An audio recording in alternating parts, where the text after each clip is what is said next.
I love your Hey, I love everybody, your get shit welcome done. to the Bitch and Brainstorm podcast. This is the Elevate Your Online Presence Business Summit edition, where I have one of our speakers here with me. Kathyrn Gratton is going to be on our productivity habits and get shit done panel on April 20th, which starts at 9:25 a.m. Pacific time. So you'll definitely want to tune in for that. We're going to have a super amazing panel talking about everything we need in order to be more productive. And one of the things that I love about Kathyrn is she likes to talk about this one word. It's 2 letters. It's so simple, but so hard. And the letter is no. The word is no. Kathyrn, tell us a little bit about yourself, but tell us why we need to say no more so that we can be more productive. Sure. So I have been a big supporter of the word no for many, many years before it was even trendy to be like, clear your calendars and don't do all the things. In fact, if you ask my kids what I do for a living, I get paid to tell other people no. I Uh, love that so much. I'm like, it's not quite it, but that's Mm-hmm. how they boil it down.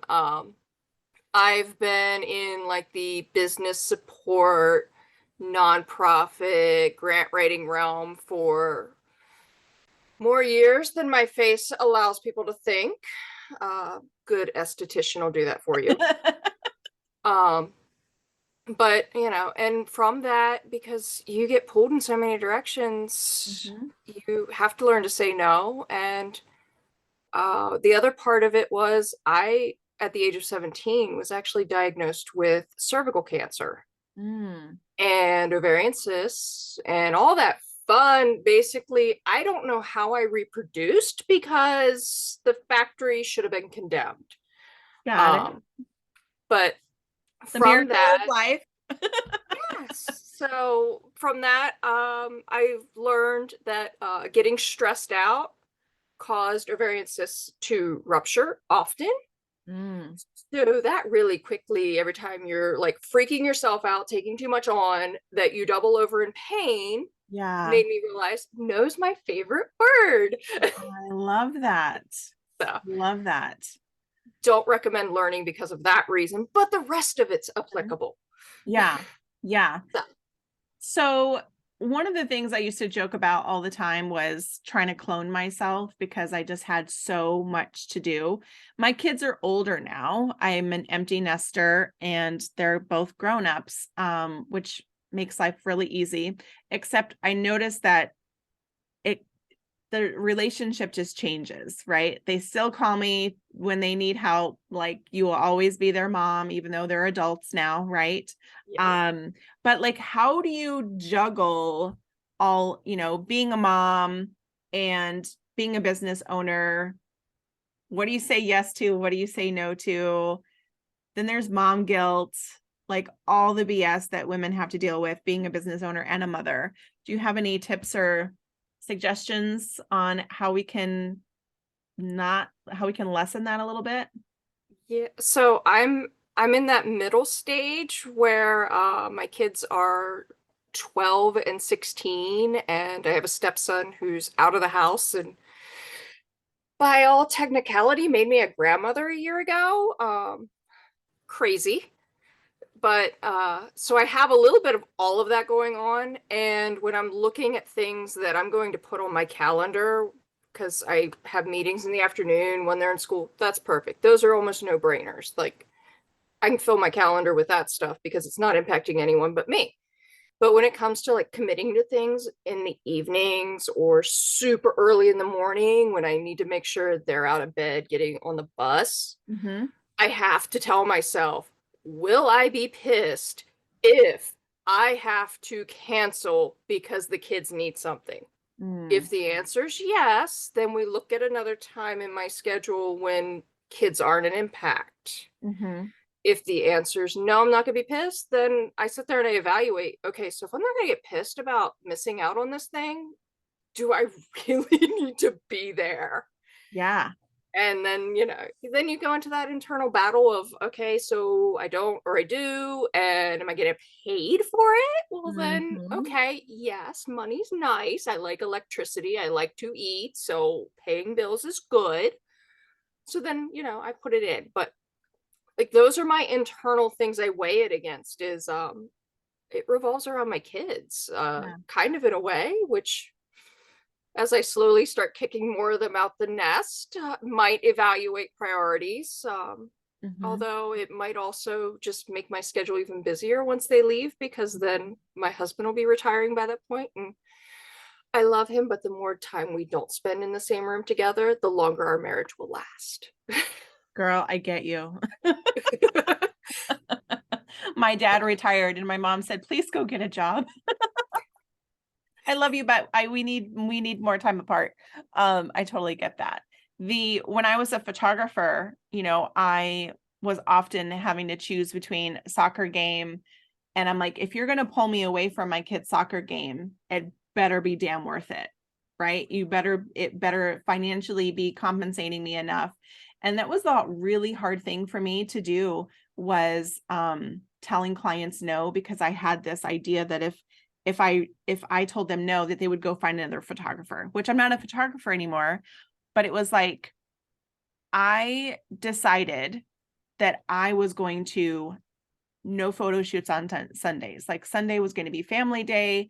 You could not pay me enough to give up my family on that day.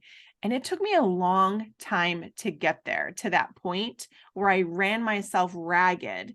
I didn't know how to say no. And I thought I had to do every job that someone had. And then by the time you kind of figure out that you can be picky about who you want to work with, and that it's not them picking you, but you also should be picking them. And so that, like, whoa, changed everything for me. Um, have you had any experience with trying to like navigate who you will and who you won't work with? Yes. So in a previous career, I worked for a chamber of commerce and was like one of the faces of the membership program. And so like I had to be at all the things, do all the shit, and every time I added up my hours, I was sitting there going, "Wow, I make like two something an hour once you divide out how much time I spent." Right. So it was just like not worth it in the end. Mhm. And I ended up working with a lot of people that I did not like and left you feeling like shit, for Yeah. lack of better. So when I decided to take the leap and run my own business and looked Mhm. at things, I'm like, if you make me feel like shit in the discovery call, it's a hard no. Yeah, I am not absolutely. I am not marrying you. I don't have to change you. Yeah. Like Yeah. I will make other money. Mhm. And I have found, honestly, saying no, setting boundaries, my clients respect that so much more. Yeah. Um, like I have one that, I love her. She is my last minute squirrel. She's distracted by 6 million things. Everything shows up like probably 30 minutes before it should have been turned in to say, "Hey, Mhm. can you help put something together?" Uh, but in the same breath, she knows that's on her that it's always late. So if I'm like getting ready to pack up for my day and say I'm done, or it's a weekend or something, I Mhm. have never had her say, "Well, I can't work with you anymore." Like Yeah. she doesn't. She gets it. Mhm. Mhm. And she respects it. And I'll, if I answer an email in the evening because we're watching some stupid show that I'm not paying attention to, and I say, "Hey, I'll circle around to this. Here's date and time." She respects it. But I don't think we don't tell people enough that it's okay to say no and it's okay to set boundaries, Yeah. because the world of social media and all those things, like we think everybody's accessible 24/7, and Mm. um yeah, no. Yeah, you cannot be productive if you are accessible 24/7. Like, it Uh-uh. just, when do you have time to get shit done? Okay, you don't. You just don't, right? So, do you have like office hours, or like a set schedule for yourself where you are kind of created those boundaries of when it's okay and when it's not okay for someone to reach out to you, or? Yes and no. Mhm. Only because, so I'm East Coast Mhm. and I have clients on the West Coast. So there's Mhm. 3 hour time difference I between know, us that on is so things. hard. So I've had to, in the past years, I've gotten a couple more West Coast clients adapt and adjust my time to, yeah, it might be 5 o'clock here, it's only 2 o'clock Yeah, there, yeah, and yeah. create some flexibility. Mhm. And it's gotten to the point, like, I don't do weekends. Mhm. But now my son and my husband have a program they do, almost like a junior Sea Cadets Navy thing. They go off and they do. They're out of the house for a weekend. So one weekend a month, it's not on my schedule, but I have like an internal admin day. And it's funny Mhm. because if I send things to my clients, at first when I was doing it, they're like, wait, why are you answering me on a Saturday? Or why are you Yeah, answering me on a so it's great, like when you get to that point that you've trained, like I had yeah. to They actually know, start wait a second, what is scheduling the happening? emails for Monday because they were like confused. Yeah, yeah, that's so funny.